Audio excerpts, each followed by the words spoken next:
So let's go to Luke in Georgia. Luke, good morning, Luke. How are you feeling? Luke, you with me? Hey, this is Luke. Yeah, this is Luther. It's not Luke. Oh, I'm sorry. It says Luke on here. I'm sorry. It's Luther. Well, Luther, how are you feeling? I'm feeling okay. Just a little tired. That's it. Well, what you got on your mind this morning? Well, I wanted to call the show. We've been caregiving since 1987. So most of my wife is with her family, her daughter, her sister, and her mother.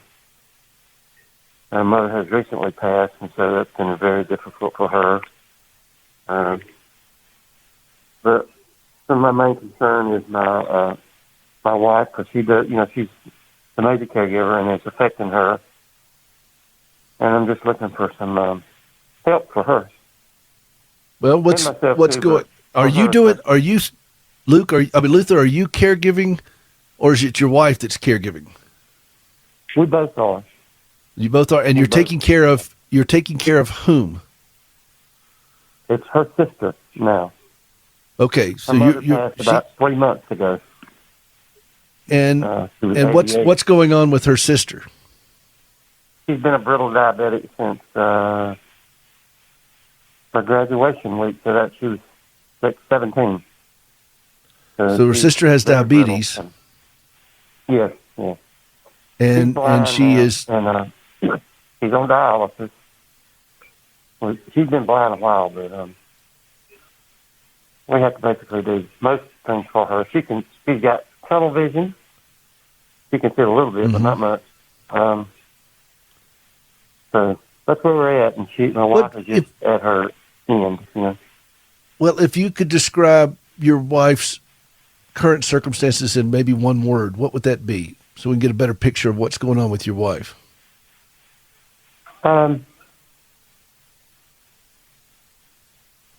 Wore out, I guess, is the best way.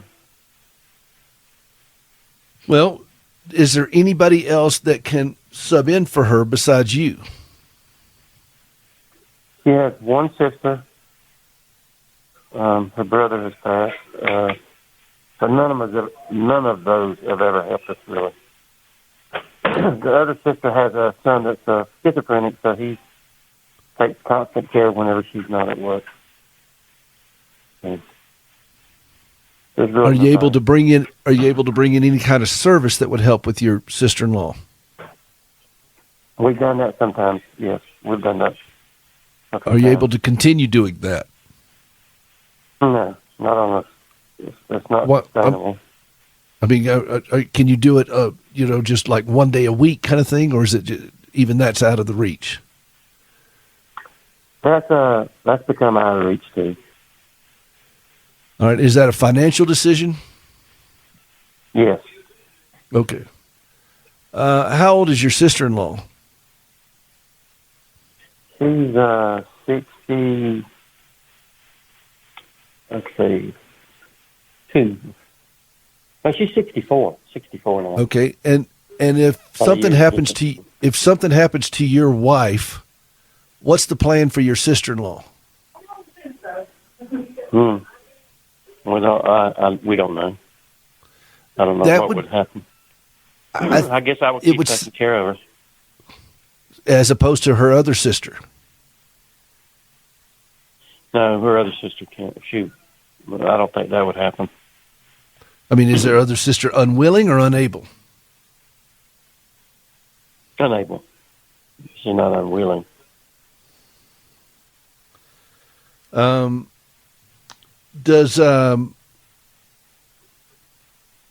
Is it possible for you guys to sit down and have some kind of meeting with someone that's involved with your sister-in-law's care, to lay out a plan of care? Because this is, at the rate you're going, basically, here's what's going to happen, Luther. At the rate you're going, this is going to consume your wife, and then ultimately consume you. Somebody's going to have a funeral. And whether it's going to be you, your wife, or your sister-in-law, All three of you eventually going to have one. It just depends on how this thing plays out. It depends on what order you have them in. So if you go down first, how's your health, by the way, Luther? No, it's okay. I mean, I've had several bypass surgeries and neuropathy. Well, if you've had several bypass surgery, let's back up. Okay is not the word I would look for, even though you can certainly recover from that and live a full and active life. But how's your weight, Luther? 220. And how tall are you? 5'11". 5'11". Okay. All right. How's your cholesterol? Oh, it's in range now. Probably 150. I know they want it around 100, but okay. Now tell me about your wife's weight. How's her weight? And I'm not trying to get into your business. I'm just how's her weight? She's overweight. She's 200 probably. Okay. And how's her cholesterol? It's high. Okay. She's on. All right. She's so she's a diabetic too. Okay. Well, she's bypass surgery. Here's where this thing is hanging out, Luther. Here's where you guys are. You guys are driving on a very, very windy mountain road, and there's not many guardrails, and it's at night, and your headlights are not working properly. That's how dangerous this is. So this is the stress of this thing is going to, if your wife is wore out, she's on insulin, she's diabetic, she's overweight. She's had bypass too. Okay, she's got a lot of situations going on here, and she's taking care of somebody who's also in bad shape. You are doing okay at this point, but you still have some underlying issues. This situation requires immediate action, Luther. And that immediate action, sit down and have a care plan for all three of you. And that's going to take a trained provider, somebody that's got some kind of experience and so forth to sit down with you guys and lay this thing out. There's going to be a funeral. There's going to be 3 funerals. We just don't know what order they're going to come in yet. But if your wife goes first, then your sister-in-law and you are going to have a brutal experience dealing with this. If you go first, then your wife is left holding the bag. If your sister-in-law goes, then you're going to be taking care of your wife. All 3 of you need a plan of care. Okay? When's the last time you saw your doctor, Luther? Last week. Okay, when's the last time your wife saw her doctor? Last week, I'm sure. Okay, and what was the result of this? Well, they're just, I guess they're just still going down the same path with us. I guess what we're dealing with. Well, that sounds pretty lackadaisical. She's got her daddy had Parkinson's and she has it too. She is not addressing it. Okay, and, Luther. That's a problem. Luther, and I'm just going to be blunt with you here because that just the nature of what we're talking about here. How sustainable is this? You mean? What do you mean? It's not sustainable. It's come to exactly. That's the right answer. Disastrous. That's the right answer. You guys are really heading for some very, very dangerous water. If your doctor is just saying, let's just keep on keeping on, you need to get a different doctor. There needs to be an aggressive plan of care for all 3 of you. Now, so you can get a different doctor. Pardon me? Who do you see to do that? Well, if you don't have a doctor, then you're going to need to see some type of caseworker, care worker, some type of social worker, somebody that can get you a plan of care or say, okay, we're going to have a team approach to this thing. I tell you what, I'll talk about this on the next block. I'm going to have to jump. We're going to a break here. I'll give you some thoughts. Hang on, just listen on, and I'll talk about what you can do at the next block. Welcome back to Hope for the Caregiver. This is Peter Rosenberger. This is the show for you as a family caregiver. We're glad that you are with us. 888-589-8840. I want to circle back to Luther in the last call here. What's going on? Let me get to recap here what I was able to glean. He was his wife is not well herself, and she's taking care of her sister who's even less well. Luther himself has had bypass surgeries and other issues, but this is all very, very, very dangerous what they're dealing with. And the stress of caregiving is not noted for being a help to people who are already in bad shape. So, given that, where do you start? Luther said, where do you start? Because they both saw their doctor last week, and evidently nothing much is happening. So, where do you start? Well, if his wife is diabetic, and she's taking care of her sister who's diabetic and blind and has other underlying health issues, the diabetes is something that can be addressed, not 100%, but certainly addressed with proper eating. So if you're overweight, guess what? We're going to have to get underweight. You're going to have to get some of that weight off of you and change your eating habits. You can do that right now. That is something that can be done right now. There are plenty of things. Go out online and you look for diabetic menus that you can eat. And you start changing the way you eat. You start exercising and you start taking care of your body physically. And if your doctor is not giving you that kind of support, get a different doctor. There are plenty of them out there that would be glad to help give you some guidance towards crawling back to a healthier lifestyle. But it starts with watching what goes into your mouth. Okay? The last thing you want to do is kill yourself with a knife and fork. So you change the way you eat, and you change it today. You didn't get here overnight. You're not going to get out of this overnight, but you can start drinking a whole lot more water and a whole lot less soda or sweet tea or fruit drinks or whatever that have so much high sugar in it. Okay? You can do that today. Doesn't cost a darn thing to do that. Second thing is, it's time to sit down with a sustainable plan of care as best as possible. Now, you may be able only to do this for the next couple of months. And then you have to develop another one that'll go even further. But right now you're in crisis mode. You got to have a short-term path, a medium-term path, and a long-term path. Because the three of them are not in a good shape, and there's going to be 3 funerals. Which order are they going to go in is the question. And depending on who goes first is going to create even more drama and more heartache and more suffering. So there has to be a sit down with an honest conversation. There's family counselors that can help with this. There's social workers. A lot of your doctors can refer you to a social worker who could sit down with you and have a plan of care, particularly if one or more of these individuals are on Medicare, disability, and so forth. There are resources out there that you could tap into. But you got to raise your hand and say, we're going to do this. We're going to take charge of this. You cannot leave things hanging. There is no open end to this. Well, we'll just wait and see. No, we don't. I've had doctors tell me that before and medical staff and said, well, we're going to wait and see. I said, how long are you going to wait? They said, we'll wait 3 weeks. Okay, on 3 weeks, I'm going to give you a call.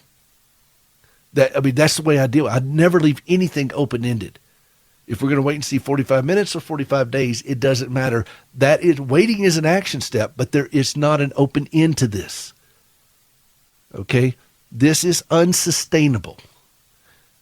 And so for those of you who are in similar positions where you're in a situation where you don't know what else to do, you're going to deal with what you can control first. You can control what goes in your body. Okay? You can control what goes in your mouth. Then you can control what you're physically doing. Exercising, some type of physical activity. You may have neuropathy. You may have all kinds of issues you can't do. My wife doesn't have any legs. She's in pain all the time, but she physically pushes herself to do something, whether it's doing, arm exercises or whatever else. But you can't just sit around. Okay? We're gonna couch ourselves into a grave. So you got to physically move. One of the things I did, for example, I was putting on some pounds. Every caregiver goes through this. We gain weight. I got so big, my picture fell off the wall. It happens. I started doing martial arts, and started working myself into shape. I got rid of a sitting desk and I went to a standing desk. They say sitting is the new smoking. I don't know if that's true, but that's what they say. All I know is I stand. I'm standing while I do this show. I stand when I do this. I'm always moving around, and I try to stay active. But you've got to do something. Everybody can do something, and it's important to take action with that. Sit down and have a meeting. If you don't know who to call, start with your pastor, and say, "Look, we need to develop a plan of care." If the pastor looks clueless, go to the next person. You keep going aggressively until you get a plan of care that is going to give you guys wisdom and leadership and guidance throughout this process. And you stick to that. And it's never going to be one thing. There's no magic bullet for this. It's just hard work. But your options are a funeral and even more suffering. So we're going to have to roll up the sleeves a little bit. I remember the first time I stepped into a martial arts class. It was hard work. I started putting down sodas and grabbing water. I put down a Snickers bar and get an apple. And I still have relapses where I love to get a candy bar. Won't tell you when the last one I had was yesterday, but I have to push back and keep going. I mean, I'm not having a Nazi approach to this thing where you can't do this at all. I'm just asking you to start making life choices that are a little bit better. And eventually you'll start making a sequence of them. Because the alternative is death and suffering. That's where Luther and his family are right now. So you've got a family history of diabetes. You've got Parkinson's involved. You've got triple bypass that's involved. You've got a lot of different things involved. And they're all in their 60s. Anybody here want to weigh in on how this is going to end? This is not going to end well without some aggressive stances on this, okay? Healthy caregivers make better caregivers. I've been saying this since I launched my show. I've been saying this since I wrote my book. And we caregivers sometimes think we're just going to just white knuckle this thing until we get this loved one to the grave, not realizing that we are in danger of the grave ourselves. So if we don't take this kind of action, we're in trouble. Now it starts a lot of time, it always starts in the heart. And you can't just start trying to do one thing without realizing your whole mind and heart have got to change. I've got a thing on my podcast. You can go out and see it. It says, can we change the way we think? Yeah, we can. We must.